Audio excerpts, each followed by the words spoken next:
Number 3. So let's say given naman is side angle side, or magkakaroon tayo ng side angle tsaka side, wherein yung angle natin guys nasa pagitan ng dalawang side, or included angle nga. So meron tayong, let's say, side A, small letter lang, so let's say 9. Then meron tayong C, or angle C, let's say 120. Then meron tayong angle B, let's say angle side B, that is 5. So ibig sabihin gagamitin natin cosine pag SAS. So dahil wala ka ditong C, hinahanap yung find C nga. So find yung side C, maliit na C. So pwede mo muna i-drawing. So drawing natin, ito yung paganda itsura ng triangle natin. So ito yung A, ito yung B, ito yung C. Then plug mo lang yung mga given. So yung A, opposite niya yung maliit na A, which is ito yung magiging A natin na maliit, which is 9. Then yung side ng B, that is 5. Ito yung magiging C natin, which is missing.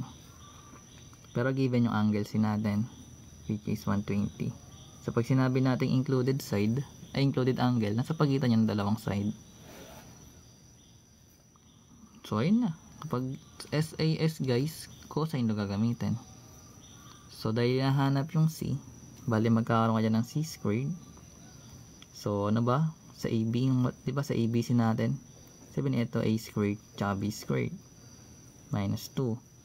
So kunin mo lang yung AB, then yung cosine ng C natin na malaki. Diba plug mo na yung given.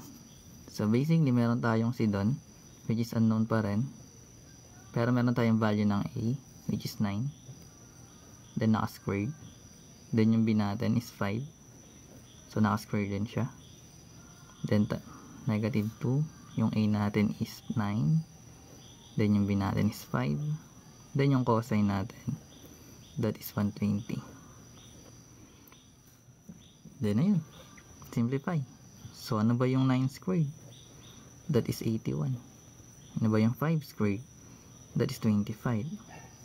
Ano ba yung 2 times 9 times 5, or may negative? So may negative yung sign. So 9 times 5 is 45. 45 times 2 magiging 90. So magiging cosine 120. So kung alam mo guys kung ano yung cosine 120, much better, diba? So gagamit kayo ng unit circle. Pero kung ayaw mo gumamit ng ganon, kunyari hindi siya perfect, calculus pa rin gagamitin mo. So basically guys, sa unit circle natin, ang cosine 120, that is negative 1/2. Naintindihan nyo bakit? Basta sa unit circle aralin yan. So magiging 81 plus 25 minus 90 times yung negative 1/2 natin, or negative 1/2 or negative 0.5. So unit circle to guys, para maano, pero pwede sa calculus kung gusto mo. So ngayon simplify natin, magkakaroon tayo ng 81 plus 25, that is 106. Then negative times negative is positive, then 90 divided is 45. So magkakaroon tayo ng C squared, which is 151. Tama ba? 151. Then kailangan natin guys square root yan, kasi silang hinahanap natin, hindi naman square root. So basically square root lang natin both side.